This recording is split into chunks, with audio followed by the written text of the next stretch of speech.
Welcome to Beyond the Crucible. I'm Warwick Fairfax, the founder of Beyond the Crucible.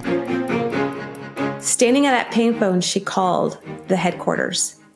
And when the woman answered, she said, "Do you have a Lauren and a Ollie on your flight reservation?" And the lady said, "Ma'am, I can't give out that kind of information." And then my mom's voice changed and she said, "Please, I think my ex-husband has taken my daughter. Can you please help me?" And the lady put my mom on hold. She came back on the line and she said, "Yes, I have a Lauren and a Ollie arriving in Amman, Jordan this evening." And that was the moment she knew that my dad had taken me. He had kidnapped me and taken me to Jordan. The story told by our guest this week, Lauren Burns, is both harrowing and inspiring. A testament to the love and faith of a mother to battle fiercely to rescue her daughter. Just how Lauren's mom did it, every detail of which you'll hear in this episode, is so amazing a TV movie was made of it. And every bit as powerful as Lauren's bounce back from her emotional devastation she experienced in the wake of being taken by her father.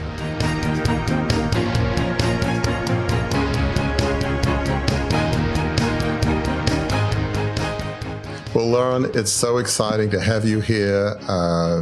I love just getting to know a bit about your story, which will unfold here. And obviously you're a physical therapist, but you have a whole website, and you have a podcast, you Redeem podcast. And I love just some of the things on your website: overcoming adversity and inspiring hope. Join me on the journey of redemption. I love that word. Redemption is a wonderful word. And your story really is one of redemption.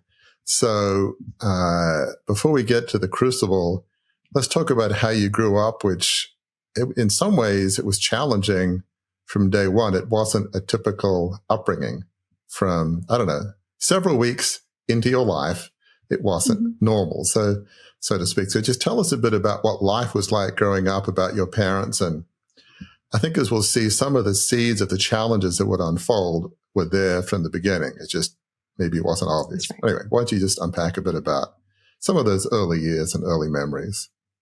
Sure. I'd love to. I always say my life started like a hot mess. It was a hot mess. It was,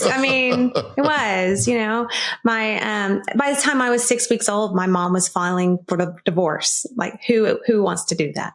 My parents met in Texas. My father is from Jordan near Israel, and he's Muslim, and he moved to Dallas to go to school.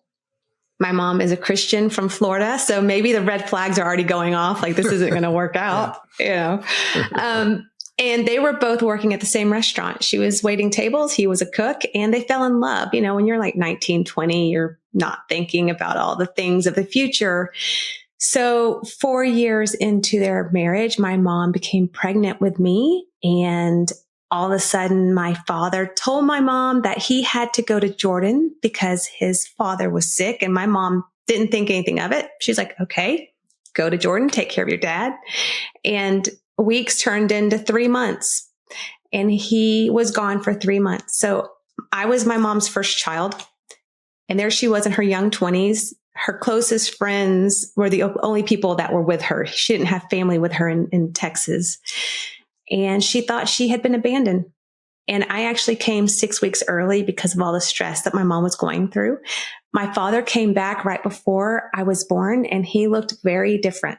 He was dressed in the traditional Jordanian clothing. He had a prayer rug and he was praying. And he told my mom that he had gone to Jordan to make a home for us. He had found a job. He had found a place for us to live. And this was the first time my mom ever heard any of this. So of course she was like, "I never wanted to leave the United States, let alone go to Jordan. So no." So that's why my life started out like a hot mess.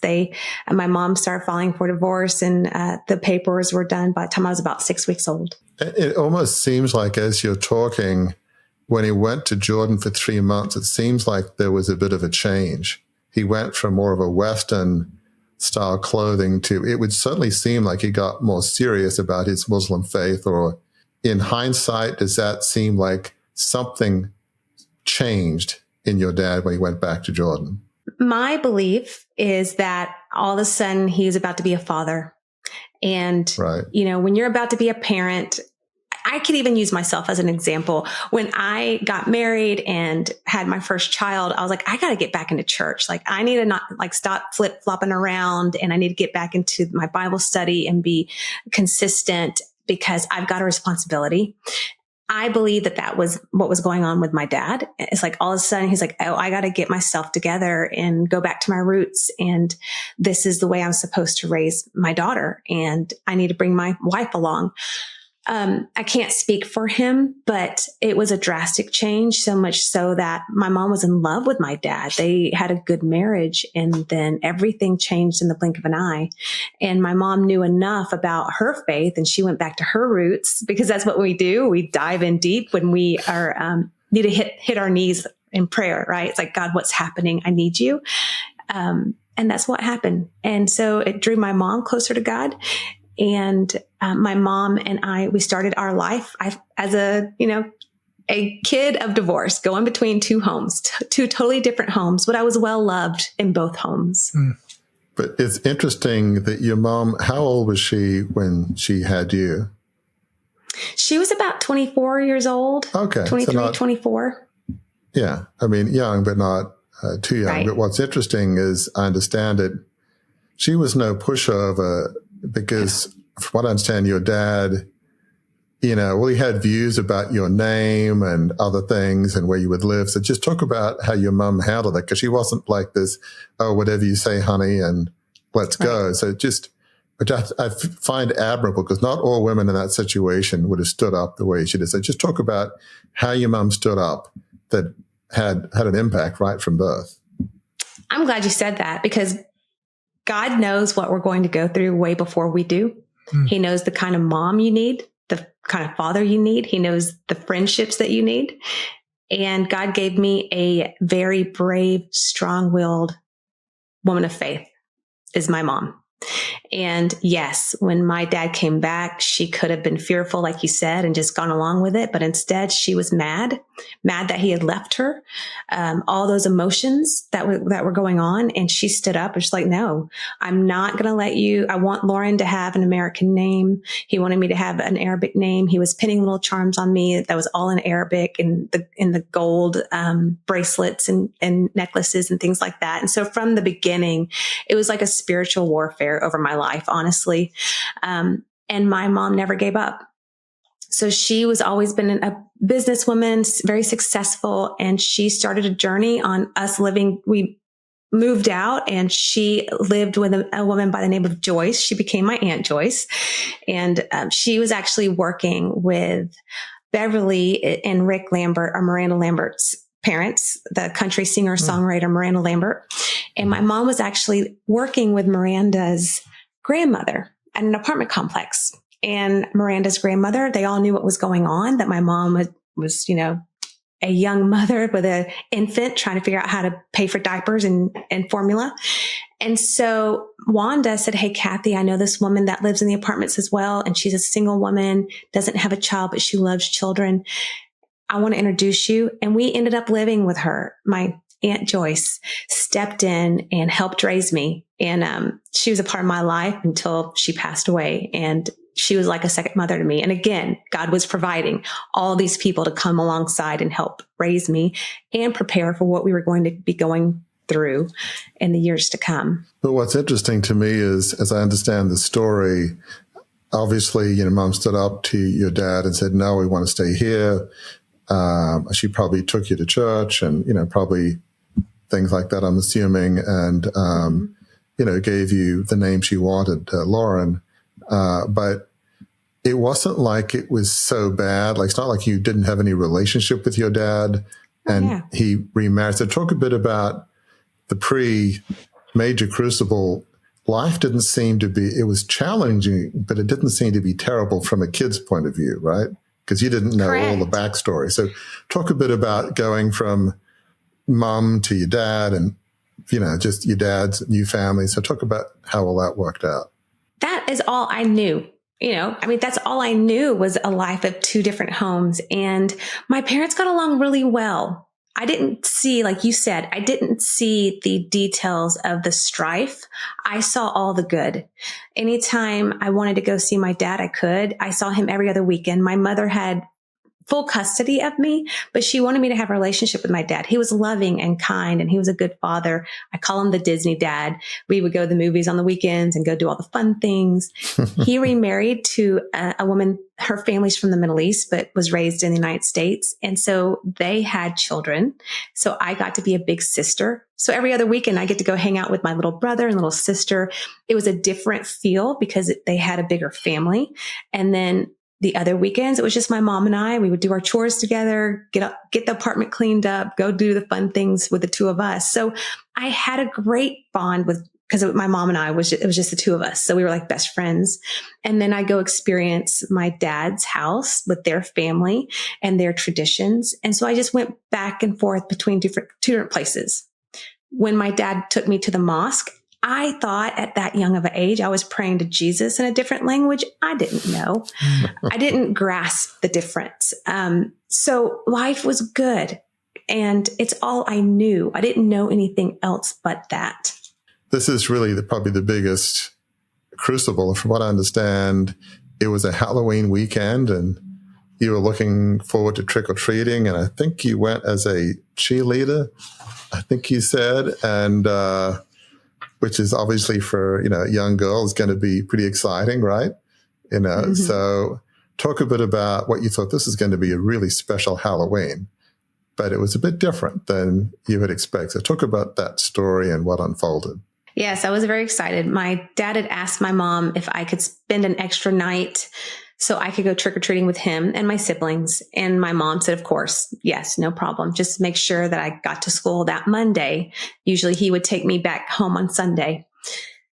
And so he came to pick me up from my mom's house, and I had my suitcase all packed up, ready to go, and got in the car. And it was just my dad and I. My stepmother at the time, she was pregnant with their third child.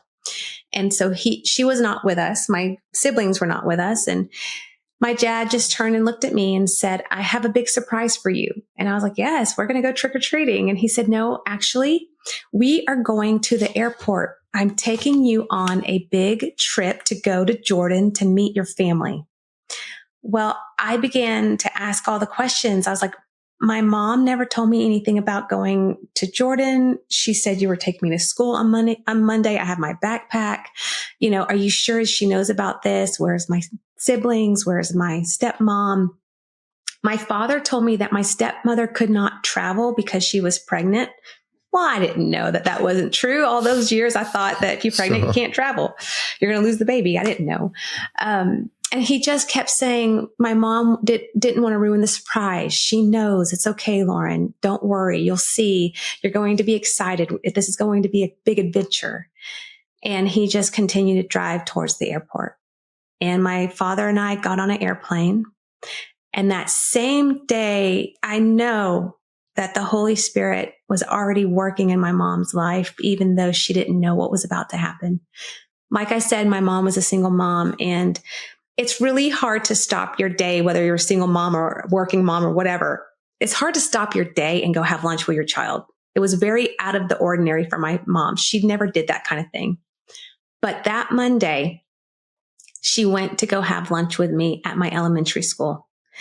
My mom was scanning, looking for me, and all the kids are lining up to go to the lunchroom, and she doesn't see me anywhere. And the teacher catches her eye, and she comes over and begins to tell my mom that I never came to school that day. And my mom was like, what do you mean that Lauren never came to school? And she said, well, your ex-husband never dropped her off. And so my mom, of course, was mad. The first emotion was she was mad. That was the last thing she told my dad, is make sure Lauren gets to school. So this is in the 80s. There's no cell phone.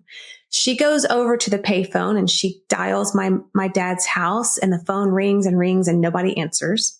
Then she dials his restaurant. Him and his brother owned a restaurant in the Dallas area. And they told my mom that my dad had never arrived to work. He didn't go to work that day. Well, that anger changed to fear. Right. And in that moment, again, it's like the Holy Spirit started talking to my mom. My mom had gone to Jordan 9 years before this happened, right before they had gotten married to meet my father's family. And she remembered that the main airlines into Amman was, back then it was called the Royal Alia Airlines, and their headquarters were in New York. Standing at that payphone, she called the headquarters. And when the woman answered, she said, "Do you have a Lauren and a Ollie on your flight reservation?" And the lady said, "Ma'am, I can't give out that kind of information." And then my mom's voice changed and she said, "Please, I think my ex-husband has taken my daughter. Can you please help me?" And the lady put my mom on hold. She came back on the line and she said, "Yes, I have a Lauren and a Ollie arriving in Amman, Jordan this evening." And that was the moment she knew that my dad had taken me. He had kidnapped me and taken me to Jordan. So you're now in Amman, Jordan. You've got off the plane. And kind of what happened next with you and what happened next with your mom and her next steps? So like I said, my dad, I'd never gone to Jordan before. I didn't know how to speak Arabic. I knew very I'm sorry, little. And how old were you again at the time? I was 7. Wow. Okay. 7 years old. This was 1987 when he took me. I knew very little Arabic and I didn't understand the cultural differences. That was the biggest shock to me because, like I said, my father was very loving and kind. I felt like I was the apple of his eye. I felt like I was his princess when I was with him in Dallas. But in Jordan, I didn't understand that there were rules and there were clear lines of what men are supposed to do and what women are supposed to do. And the women take care of the children. They take care of the home, and the men work or do other things. And so I felt very alone because I didn't recognize my father. I didn't know who this man was. He wasn't as loving. He wasn't tucking me in at night. He wasn't helping me get dressed and reading me stories. He was letting my aunts and my grandmother do those things, which I didn't really know them. They spoke English, but mainly Arabic. And so I was in a different country, different customs, different language, different food, everything. It was a culture shock for me. That is where I would cover my hair, and I didn't understand why I had to cover my hair. I would go to the mosque, and it was very traditional. I didn't understand why I couldn't go pray with my dad. You know, I'm like, at church, we can pray anywhere. We can pray in the car. We can pray, in our closet. We can pray wherever. So it was total culture shock, and I wanted my mom. But even if I couldn't have my mom, I wanted my stepmom. I needed someone that I could feel safe with because I didn't really recognize my father, and I couldn't even have my stepmom with me, and I couldn't have my little siblings with me, and I didn't understand why. And I'm assuming at the mosque, which you would have gone regularly now that you're in Jordan and your dad is around his family, was in Arabic. Probably some of the conversations were in Arabic as just the whole culture at church. You probably started going to a school, I'm guessing. Yes. When I started going to school, I knew it wasn't vacation. I mean, any 7-year-old knows that. Right. So that's when, I knew that this wasn't right. I would ask, "Can I talk to my mom?" And my dad would push me off. Later, Lauren, later. She's asleep. The times are different. We have to wait. But when I started going to school is really when the fear really came in. Some of the things that were really traumatic, the bathrooms were different. It was a hole in the floor with a chain above. And for a 7-year-old little girl to use a bathroom to squat over a little hole, and they didn't use toilet paper. You had to clean yourself with your hand. I was afraid of the bathroom, to be honest. And so I would wet myself. I would rather wet myself than use the restroom. And so my father, I remember one time he put a diaper on me, thinking if he embarrassed me enough and put a diaper on me and let my cousins come and see me in this diaper, it would break me of that habit.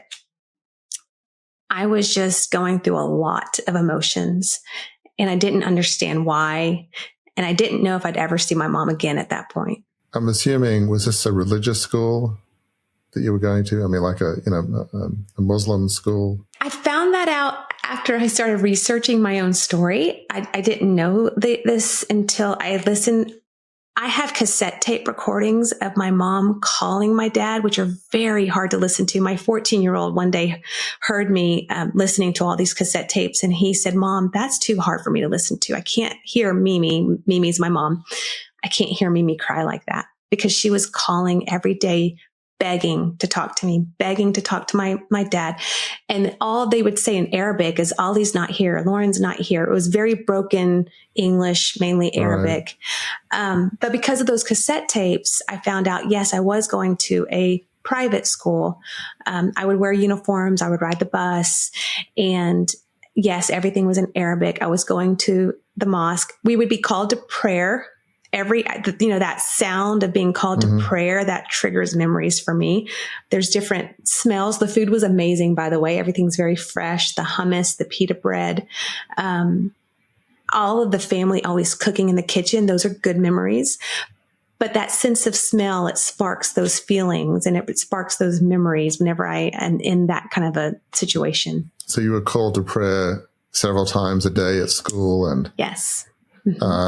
So what was happening back in the U.S. with your mom? She's obviously frantic, beside herself, probably not knowing what to do, but talk about what she was feeling and what she did. And, that's another thing I will share as I go back and I am revisiting my story. You never know who's fighting for you. You never know who's fighting for you. You might feel like you are in the deepest, darkest hole. And maybe it's God that's fighting for you.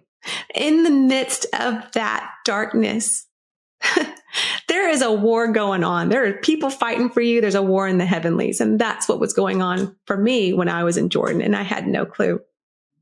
My mom, every single day, was fighting for me. She called Rick and Beverly Lambert, standing at that payphone before she even left. Rick was a police officer in Dallas, but at this point him and his wife, Beverly, had a private investigation company called Lambert and Lambert. They are like my second parents. They're still in my life. And my mom called Rick 911, and Rick and Bev, I interviewed them on my podcast, and they share the story that they were working together at the Dallas County Courthouse this day that the page came through. And Rick looked at Beverly and said, "It's Kathy. Something's wrong. She's paging me 911. So Rick borrowed the phone and called my mom, and my mom told him, "Ollie has taken Lauren. I don't know what to do." So they jumped in their car and they drove to my mom's townhouse in Richardson. And that's where everything began to unravel. My mom wasn't eating. She wasn't sleeping. It was day after day. Every phone call they made, Rick said, "Get a recording device from Radio Shack and put it on the phone. So every phone call you make, you can go back and listen to try to get a clue of where Lauren might be as you're talking to Ollie's family. And also when you call the police or the State Department, we can listen to those tapes because your mind is going to be all over the place and you're not going to be able to remember everything they're telling you." Thank God for Rick. I have those tapes. 37 years later, I've been listening to all of those tapes, which is so hard, but it's giving me my book. It's given me the story. It's given me the insight of what God did in my life and in my mom's life. But that's where things began to unravel. Like I said earlier, my mom was calling Jordan every day, begging for help, begging to find out where I was. The police told my mom, "We can't help you. It's outside of our jurisdiction, even though you have full custody of Lauren. Her father is a Jordanian citizen and he has taken her to Jordan. There's nothing we can do." And one day, and I have this cassette tape. This could have easily happened in person. Bev and Rick, and Miranda was about 4 years old at the time. They actually moved in with my mom. They were living with her to help her through this process. But on this particular day, Beverly was out visiting her brother. And I think it's because God wanted me to hear this cassette tape. And Beverly calls my mom, and my mom just breaks down crying. And she's like, Beverly, please pray for Lauren. Whether she's in the mosque, if she's in the streets of Jordan, if she's in school, pray for her protection, no matter where she is. And Beverly starts praying this powerful prayer over me. And then she stopped and said, "Kathy, you have got to get away from all of the noise and the chaos, and you have got to be alone with God and pray." And my mom just starts crying and said, "You're right. I've got to pray. I've got to get away from all the craziness. And I have to stop smoking these cigarettes." My mom had smoked cigarettes since she was little, but at this point she was smoking like 2 cigarettes at a time is what she told me because she was so stressed out. And then Beverly said, you know, Kathy, I read a book about fasting and how fasting brings you the closest to God. And my mom said, you're right. I need to get away and fast and pray. But before she could do that, Rick had set up a meeting at the Dallas County Courthouse with the grand jury. He pulled some strings and was able to get her an appointment with them. And Rick told her, I don't think they're going to be able to really help you, but it's just another step in the right direction. I think they can get a warrant out for your debt for all these arrests. So if he tries to come back to the United States to see my stepmom, because my stepmom had not gone to Jordan, then maybe they can capture him, put him in jail, and figure out where Lauren is. So my mom went to the grand jury that day. She stood before the men and the women and began to tell them my story, that my dad had taken me and she had full custody, but my father was a Jordanian citizen. And they told her, I'm so sorry. There's nothing we can do for you. We hear these stories, but the United States does not have a treaty with Jordan. So therefore we can't get involved. My mom broke down and she said, can I be real with you right now? It's not fair that we spend billions of dollars in foreign aid and you're telling me you can do nothing to help me get my daughter back. And they all nodded and shook their head in agreement with her. And one man stood up and opened his wallet and said, my name is Al Zapanta. I work for the State Department. If you're not happy, here's my card. Give me a call and I'll see what I can do for you. What was the next step in the journey for your mom? So the next step, my mom went back to her townhouse and Beverly opened the door and she could see the desperation and the fear all over my mom's face. And she said, well, Kathy, how did it go? And my mom was just like, they can't do anything to help us. So she grabbed her Bible, she grabbed her bag, and she said, I don't know where I'm going, but I've got to get away. And so Bev and Rick said, don't worry, Kathy, we've got everything here. If Ollie calls or if someone calls from Jordan, we will answer the phone. Go and, you go be alone. So she started driving towards Fort Worth and had no clue where she was going and found a motel room. And she was there for 3 days, 3 nights, fasting and praying, just drinking water. She had her Bible with her. On that 3rd day of prayer, she opened her Bible and God led her to Daniel chapter 10. And in this verse, Daniel is praying over the Israelites. He had been fasting and praying for 21 days over the Israelites. And the angel Gabriel came to Daniel and said in 10:12, do not be afraid, Daniel. Since the first day you set your mind to gain understanding and to humble yourself before God, your words were heard. It's like God was saying, Kathy, I see you. Because you have stopped and you've come to this motel room and you have taken your eyes off your situation and you're putting your eyes on me and you are being humble and you're praying. I heard your prayer from day 1. But if you continue to read in Daniel, the angel Gabriel told Daniel, I heard your prayer on day 1, but there is a war in the heavenlies over the Israelites. And I believe God was telling my mom, there is a war in the heavenlies over your daughter. But don't be afraid because I will go before you. And then God wrestled. I say it's wrestling with God. God began to wrestle with my mom and said, you've got to lay some things down. You've got to lay down those cigarettes. And my mom was like, if you bring my daughter back, I won't ever smoke again. And then God started to show my mom, you've got to lay down areas of bitterness and anger and resentment. There's some things in your life you've got to lay down, because the Bible talks about the prayers of the righteous are answered and heard. And when we've got the bitterness and unforgiveness, God wants us to deal with that first. And sometimes when we pray, we got to go a little bit deeper. And that's what fasting is about. There's a scripture, I think it's in Matthew, where the disciples are saying, God, why can't we cast out demons? And the response is because some demons need to be fought through not just prayer, but fasting. And that's what my mom was doing. She walked out of that motel room everything changed. She went back to the townhouse. Beverly answered the door. And this time she looked at my mom and she's like, you look different. And my mom smiled and said, I am different. God told me I'm going to get my daughter back. She got that number, that card out of her wallet, and she called Al Zapanta. Al Zapanta is a big deal. He has a lot of military awards. He's still working to this day. This is this guy in the State Department. Yeah, the State Department guy. That's Al Zapanta. He is still in the political world, still working. She calls Al. Al told my mom 1 week before Al was in that jury room that day that he was in Washington, D.C., having lunch with a man by the name of Everett Alvarez. Everett Alvarez is the second longest held POW. He is a very well-known military man, and they were good friends. At this lunch, Everett was telling Al about a group of men that live in North Carolina. They were ex-military, Delta Force, Army Rangers, Green Beret, that had come up with their own company called CTU. And their mission was to go to the Middle East and to rescue hostages, to rescue people that had been taken. They'd never rescued a child.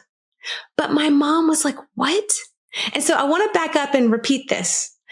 1 week before Al was in that courtroom, he was having lunch with Everett.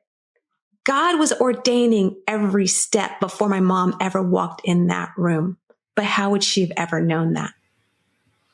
I mean, that is just stunning, because it's not like you say, oh, let me look up the yellow pages for, ex-Delta Force people that can go to Jordan and rescue my daughter. I mean, obviously no internet back then. It's just, you wouldn't know where to begin, who would tell you. It's like, other than a miracle, there's no way that she would know. I mean, so why file that grand jury filing when it was hopeless?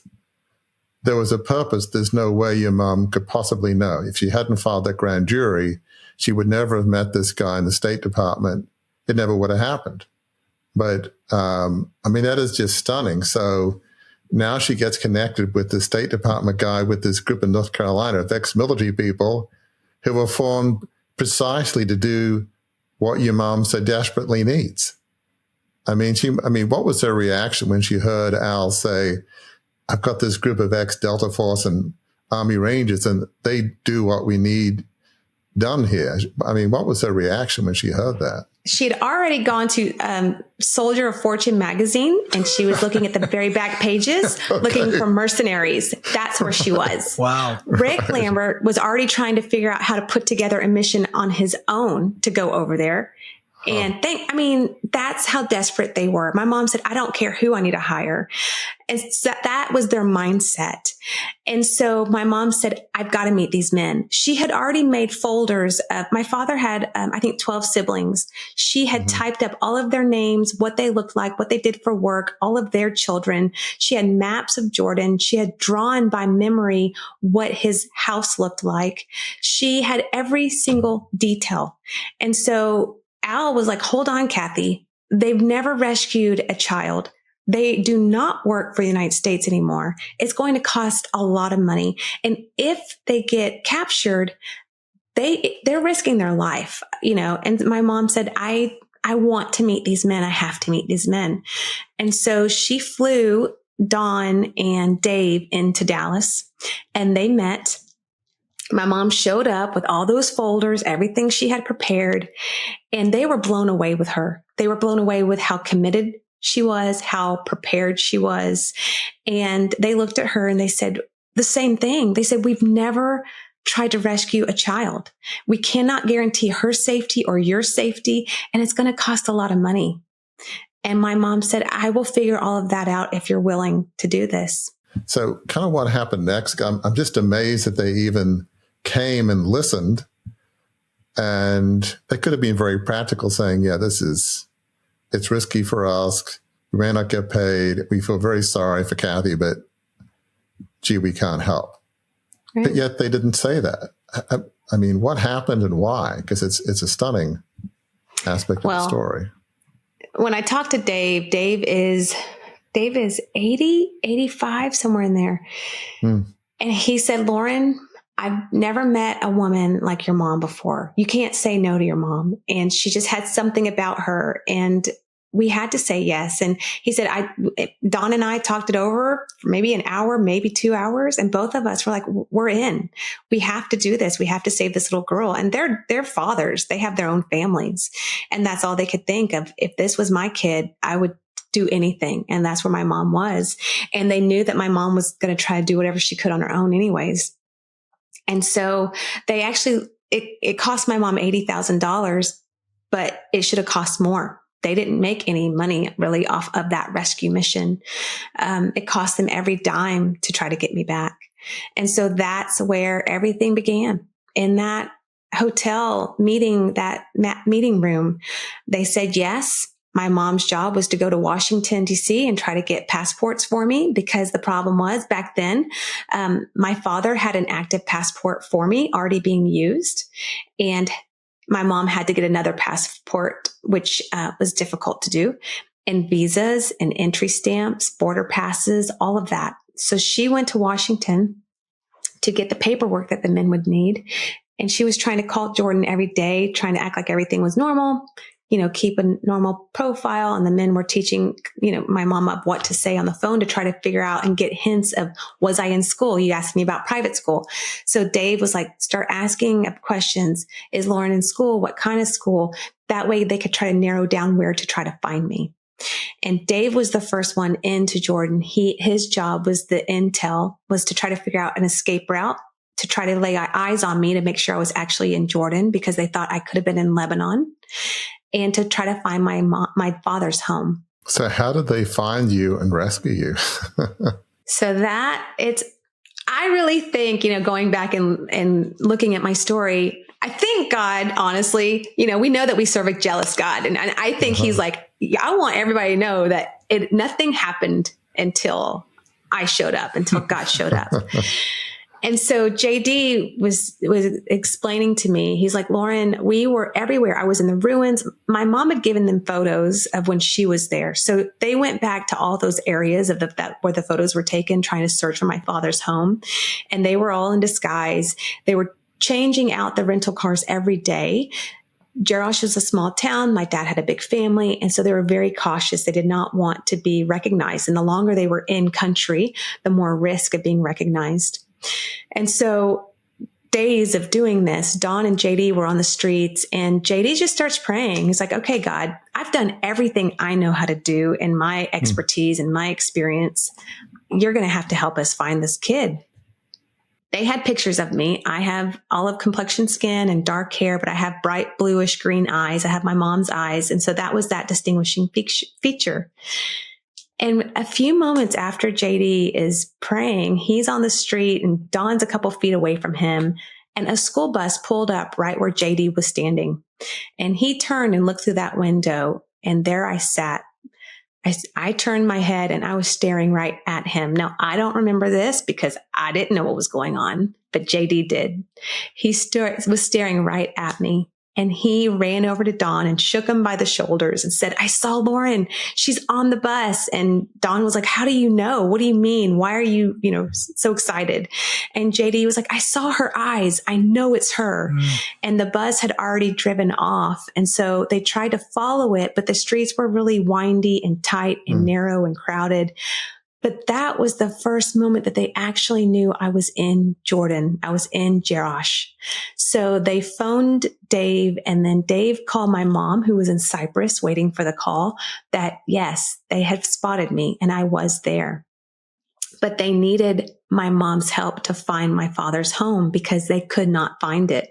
The city had grown so much compared to her photos that nothing looked the same. Wow. So how do they find the house? They picked her up from the airport in Amman. And as they're driving her, she's in the front seat. Dawn's driving. JD's in the back. And my mom is in disguise with her hair covered.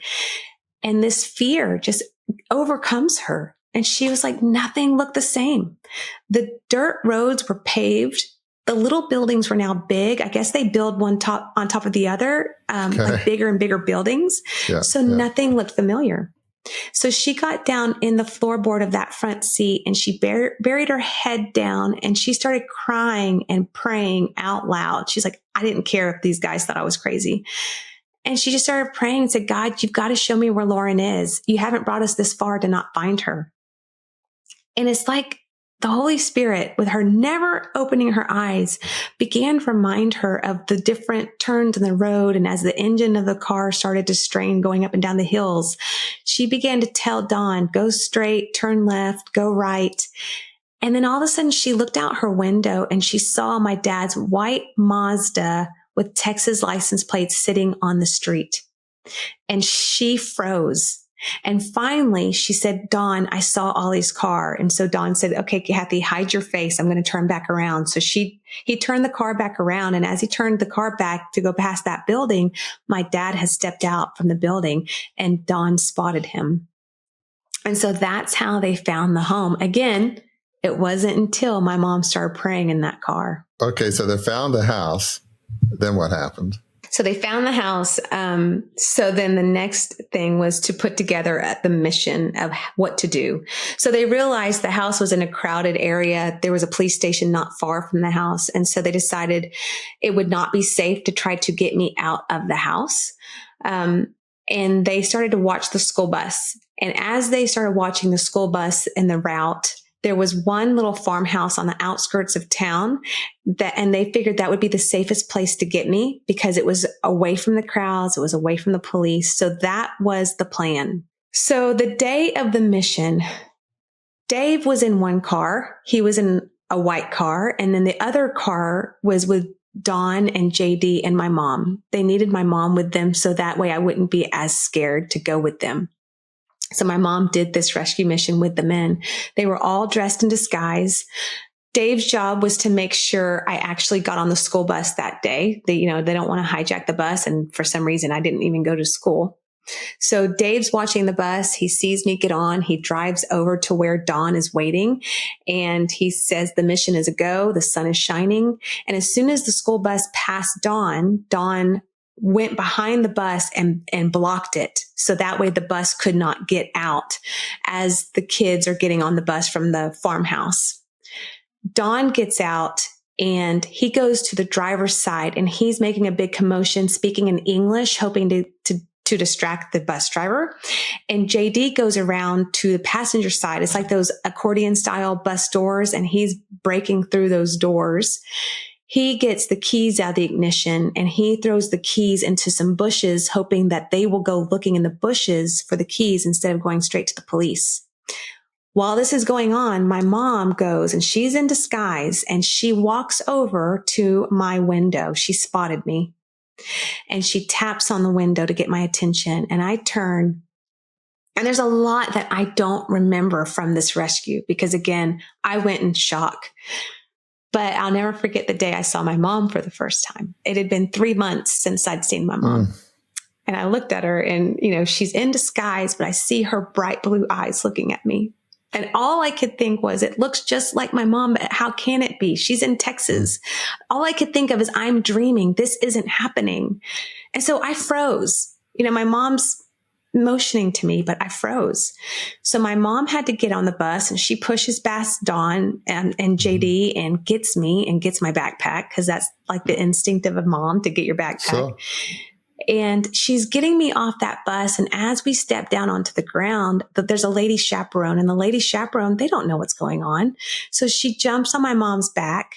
My mom has to let go of me. She turns around and she punches the woman in the nose. So now the woman, there's blood coming down her face.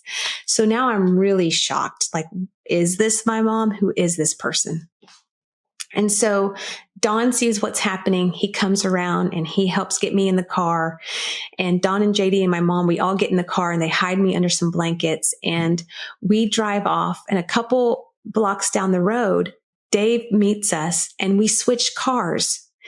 Dave took the car that we used to hijack the bus and he drove back towards the city to be a decoy. And it worked because he got pulled over he was surrounded by Jordanian police. They pull him out of that car. They're blocking traffic. They bring the bus driver over to Dave, and the bus driver is saying in Arabic, "That's the car, but I don't know who the guy is," because remember, Dave wasn't at the hijacking. And Dave is just speaking English. He's acting like a tourist. They're tearing apart his car, and the only thing he had in his car was a Snickers, a Pepsi can, and a little jar of sand. And he was being interrogated for like 30 minutes on the side of the road. And all of a sudden, he hears on the radio, Alia Airport, Alia Airport. Well, my mom had made reservations for us to fly out of Amman back to the United States, hoping that they would look for us at the airport. Right. Well, because of that, the Jordanian police, they all leave Dave on the side of the road. They all jump in their police cars and they all drive to the airport. They were shutting down the entire airport looking for me. And Dave was able to escape. But while all of that was going on, we were headed to Israel. Our escape route was over the Jordan River, over the King Hussein Allenby Bridge. My mom was able to secure a border pass and the passports and all the paperwork we needed. And that's a whole nother story to get me over that border. While we were driving, the fog was so thick. It was about a 45-minute drive from where we were to the border. And the fog was so thick, it slowed us down. And my mom's holding me in the back seat. I'm burning up with fever. They said all I would do is speak Arabic at that point because I was in shock.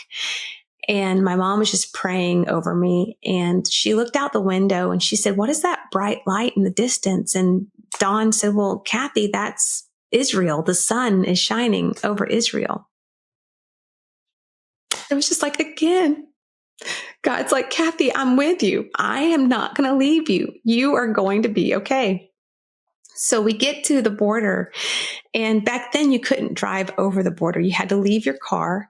You give all your paperwork to the military. And when you get there, there are big barbed wire fences, tall shacks with military, with machine guns. It is very secured. Dawn and JD and Dave had walked that border many times. They knew where all the traps were, but it didn't matter. What are you going to do if they figure out who we are? So we get on that bus and we wait for about 30 minutes. It took forever. And as we're waiting on that bus, they're shutting down the airport looking for us. We start to drive over the bridge. And in the middle of the bridge, back then, there was a shack where an Israeli bus driver and an Israeli soldier would get on and switch out with a Jordanian bus driver and soldier, and they would take you on over into Israel. Right. Well, our bus stops. They switch the guards around and we start driving over that border into Israel. And then there's a huge commotion where we had just left. They just realized we weren't at the airport, but that we were on that bus going over the border. But by that time, it was too late. There's nothing they could do because we had already gone over into Israel. So we get off that bus. My mom starts crying. She's hugging me. I'm crying. And there was a huge commotion. And there was a group of women that were there, and they went over to JD, and JD is this big, handsome military guy. And they said, "Sir, what is going on? Is that little girl okay? Is that mother okay?" And JD looked at him with tears going down his face and said, "You see that little girl? She's been gone for 3 months and we just brought her home. That's her mom." And they just reunited for the first time. And we just brought her home to safety. And those women are jumping up and down saying, "Praise you, Jesus. Hallelujah. You brought us to the Holy Land and we've seen a miracle." So, okay, at that point you're in Israel, and then I'm assuming soon after you got on a plane to go back to the U.S. So that night, there's some parts of the story that I didn't share. Dawn and Dave had connections with Marco Productions. They produced the Rambo and Iron Eagle 3 movies. Okay. And this is another God thing. Iron Eagle 3 was being produced at the same time, and this was happening in Israel at the same time that I was kidnapped and my rescue's going on. Dawn and Dave had connections with that production company.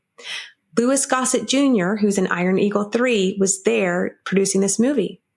And Dawn had talked with the producers and told them, he didn't tell them everything because he didn't want them to get in trouble if if they got caught. But he said, can I use your movie production as a backdrop of why we're crossing? Because they were crossing the border every day and they were checking everything. And some of the Israeli soldiers knew what was going on. So when we got there, they knew what had just happened. So they were there to help us. So the day I come home, there was a huge party. Louis Gossett Jr. threw a big party for us, for the rescue team. And he came over to Don, and he's a big guy, and he put his hand on Don's shoulder and said, are you going to introduce me to this little girl and to this mother that you just brought over? I mean, so that night we had a big party in Israel, and then we flew home. So you got back to the U.S., you still probably had a lot of trauma to deal with. Your mom had trauma about almost losing a child. I mean, how did you get through those next few weeks, few months, few years? It can't have just been, oh, good, we're all safe, back to normal. Let's go to school. Let's go back to sports activities and dance. I'm sure it wasn't that easy. So what was that reentry like in those days, months, and years for you and your mom? And you're correct. And that's another reason I'm writing a book, because the movie does not share or show the after part. And it's a real story with real trauma. And not everything's going to end with a little red bow wrapped around it.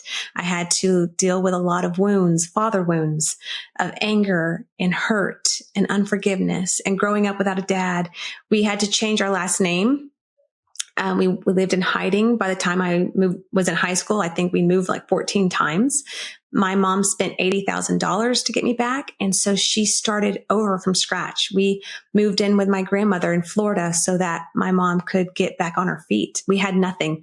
She sold her last piece of jewelry to pay for rent. And that's the truth. We had media. I don't know how this happens. I don't know how media finds out about things, but we had media at all of our doorsteps, my family's trying to find pictures and photos of me. And here we are trying to hide. I had to grow up. I lost my dad. I lost my dad when he took me because of the decisions he made. He broke that trust. He hurt me in a way that I never thought a father could hurt a daughter. That was a lot of father wounds. I had to learn how to forgive him. My years of healing was I lived with the Lamberts again. You know, God puts people in your life when they know, he knows what you need. In my middle school years, I started going down a dark path. My mom remarried to an amazing man. I mean, I couldn't ask for a better stepfather. He loved me. He didn't care about disciplining me. He just loved me. And that's what I needed. That's what I needed, right? Like I just needed to be loved. But he took my mom from me. You know, that's how I felt because it was just my mom and I for so many years of living through what we went through. And so my middle school years, I started to rebel and I got into some trouble, and Beverly saw that and said, Lauren is going down the wrong path. And if you don't do something, Kathy, you're not going to get her back. And so I moved. My parents actually bought land in Lindale, where Miranda is from, out in the country. And they didn't have to do that, but they did. They bought land and built a house. What state are we in?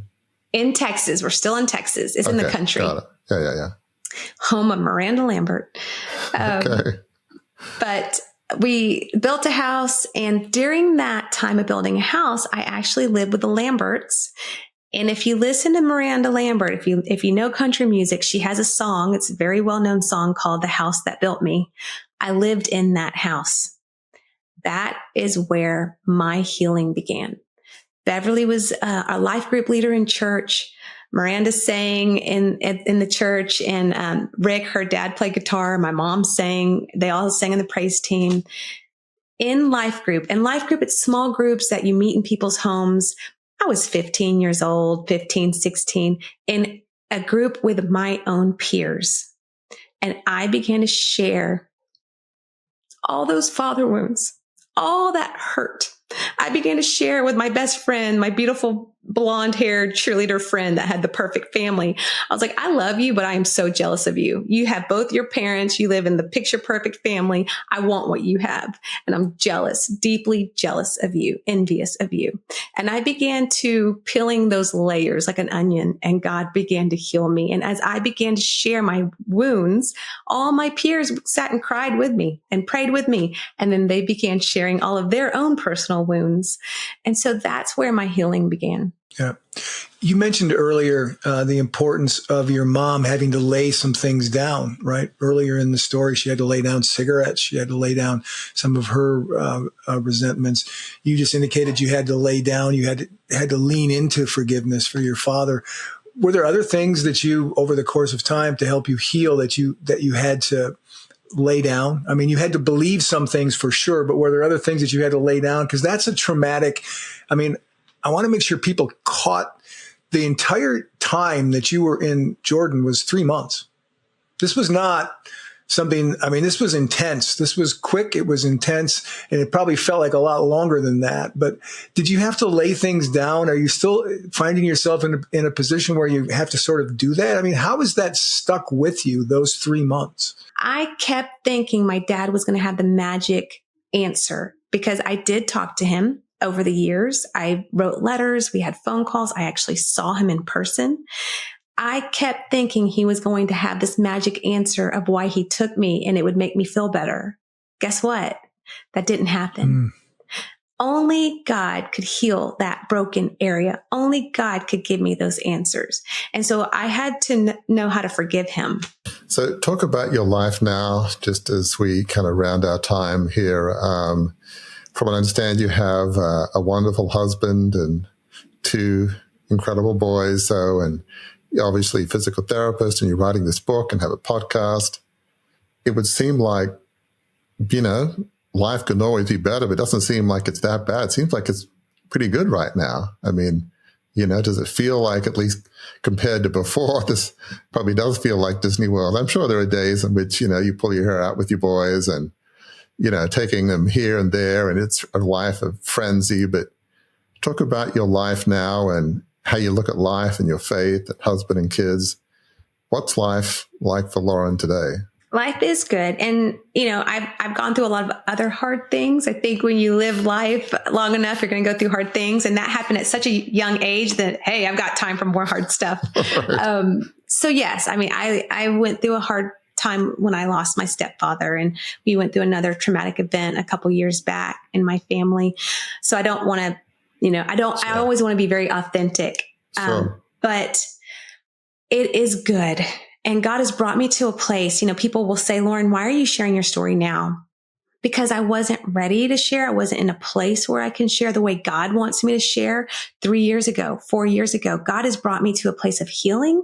I've been plugged into a Bible study for 14 years. People have been pouring into me. I have people that are praying over me, because when you're going to go out and share your testimony, the devil doesn't like it. And so we need people praying to protect us. And I've learned a lot, and I'm still learning a lot. And I want to stay humble. And I want, when people hear my story, to hear God and not me. And so that's where my life is now. My journey is to finish this book and to ask God, okay, what's the next steps? How do I get the book in the right person's hand to help share it? I don't know what that looks like, but he does. And so that's where I'm at this point of trying to be obedient and sharing my story and however God wants it to be shared. That sound you just heard, folks, is the sound of our captain having turned on the fasten seatbelt sign and indicate we're beginning our descent to land the plane on this conversation. But before we do that, I would be remiss if I didn't do a couple things. First thing, Lauren, is to tell you, because you probably already figured this out before I did. I grabbed my phone in the midst of the conversation and looked this up. You mentioned that your mom paid $80,000 for those gentlemen to take you out of Jordan. That is about $250,000 in today's money.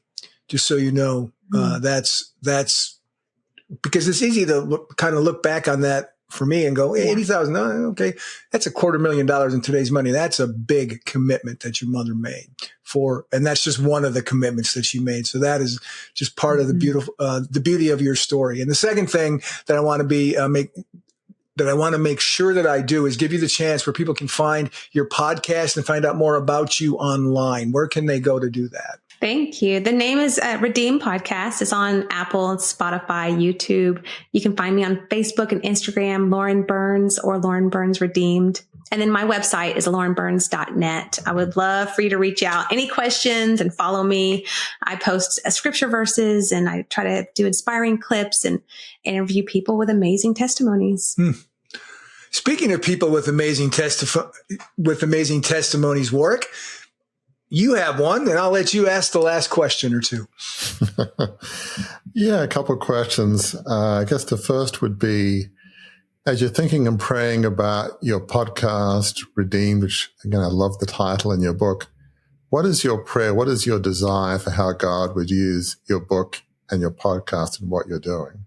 Number one, to help heal those wounds of anger and unforgiveness and bitterness, especially to people that have those father wounds or, wounds of a parent and of a childhood, to restore those broken areas. It doesn't necessarily mean to restore the relationship, but to restore those broken areas, because forgiveness doesn't mean that you have to have a relationship with the person that hurt you. Forgiveness means, God, he's yours and I'm laying him at your feet and I'm letting go of that anger and that bitterness. So that's really my desire. And that I would really be intentional to hear God and what I do in the next steps. Which direction do I go? I really want him to lead me in every step of the way. And one final question. There may be somebody listening to this and maybe they feel like today is their worst day. They're at the bottom of the pit, as we sometimes say. What would a word of hope be to that person that feels like there is no hope? Maybe they feel like there is no God. How could a good God let me be in this terrible situation I'm in? What would a word of hope be to that person? I am going to read a scripture verse in Isaiah, because there is nothing better than scripture when we don't know what to do and which way to turn. Isaiah 43, but now this is what the Lord your creator says, O Jacob, and he who formed you, O Israel, do not fear, for I have redeemed you. I have called you by name. You are mine. When you pass through the waters, I will be with you, and through the rivers, they will not overwhelm you. When you walk through the fire, you will not be scorched, nor will the flame burn you. God sees you in your darkest time. God sees you in that miry pit. God sees you even when you don't believe him and when you don't trust him, when you don't want to pray. And all you have to do is just say his name or ask someone else, hey, I don't even know if I believe in this God, but will you pray for me? What's it going to hurt to take a chance and just say, God, I don't know if you're real, but I need you because I'm desperate. Folks, I have been in the communications business long enough to know when the last word's been spoken on a subject, and our guest, Lauren Burns, just spoke it. Warwick, we just had a very powerful conversation with Lauren Burns. Lots of things to unpack, to really think about, but just to kind of help people know what it is they can kind of drill down on and find. What's your big takeaway from a lot of takeaways in our conversation with Lauren? Yeah, I know, Gary, I feel like we had a conversation about redemption. Lauren Burns' story is a story about redemption and forgiveness. It was so hard to hear the details of her story. It wasn't like life was so terrible growing up. She had her mom and her dad, and she'd go to her dad's, and sometimes, we'd go to mosque, and she wouldn't quite realize that this is not quite the same God, or at least from a mother's perspective, right. And maybe it's Jesus of a different kind. And she's like a 7-year-old kid, or she doesn't quite know what's going on. And her dad seemed to be a great dad, loving dad. But then she gets kidnapped by her dad, and her dad lies to her. He says, your mom knows what's happening. We're just going on an adventure. And, she's thinking, well, but this is Halloween. I've got my cheerleader outfit. We're going to trick-or-treating. And, he basically lies to her and takes her to Jordan. And she's there for 3 months. And her dad is different culturally. For a dad's family, it's the women, the mothers, aunts are the ones that raise the kids, and the dad goes to work. So dad is different around her. She has to wear a head covering and go to a religious Islamic school. And it's just, she's sort of in trauma. But, she goes through all of this, and you hear this miraculous story of miracle after miracle of how somehow her mother's able to get the money, $80,000, as you rightly pointed out. It's more like $250,000 a day's money.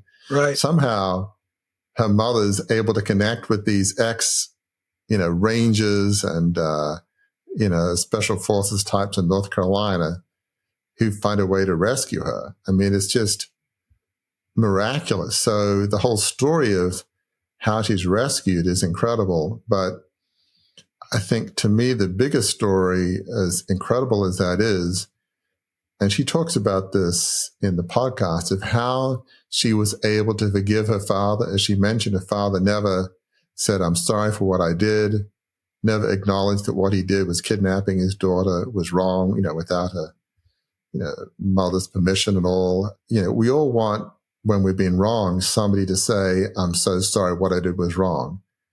But sadly, in the real world, in most cases, we never get that apology. We're never able to forgive a person who's confessed what they did was wrong. I feel like 9 times out of 10, people don't do that. It's just not the world we live in. So she's had to live in a world where she's had to forgive her father and get over the trauma that she's been through. She now has a wonderful husband, 2 wonderful boys. She's now embarking on this podcast, Redeemed, and with this book that she's writing. But forgiveness is not easy. And I think as we listen and hear this podcast, a key point was when she was around other girls her age in high school in this life group Bible study.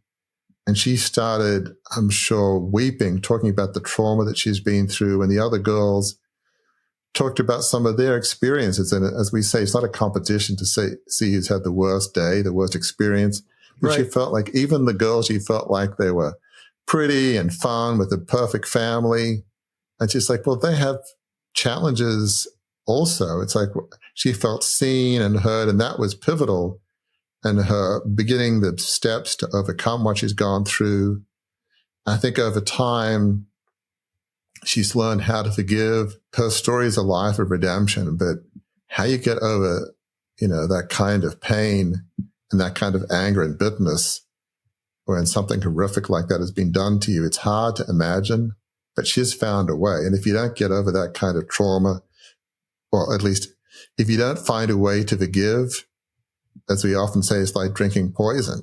It destroys your life. If you don't forgive, that will almost guarantee your life will be destroyed. So you really have no choice if you try to think logically, but it's not easy. And she's found a way to forgive and redeem what she's been through. It's really a remarkable story.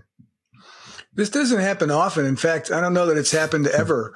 But I don't have anything to add to that. You've summed it up perfectly. You've landed the plane, tied a bow, wrapped the package. There's nothing, seriously, in all seriousness, there's really nothing I can add to that. So, folks, if you haven't heard it yet, go listen to it. If you've listened to it and you're hearing this at the end of the show, share it with folks, because there's some really intense, very, very meaningful learnings here. Please know, until the next time we're together, that we understand that your crucible experiences are difficult. They're tough. Everybody here has had them. You've heard Lauren talk in detail about her crucibles, but you've also heard her make clear it wasn't the end of her story.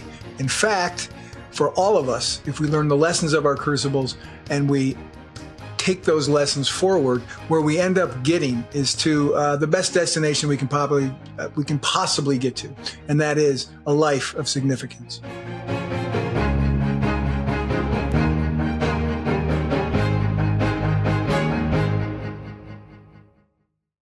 Welcome to a journey of transformation with the Beyond the Crucible assessment. Unlike any other, this tool is designed to guide you from adversity to achievement. As you answer a few insightful questions, you won't just find a label like the helper or the individualist. Instead, you'll uncover your unique position in the journey of resilience. This assessment reveals where you stand today, the direction you should aim for, and crucially, the steps to get there. It's more than an assessment. It's a roadmap to a life of significance. Ready?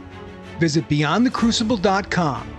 Take the free assessment and start charting your course to a life of significance today.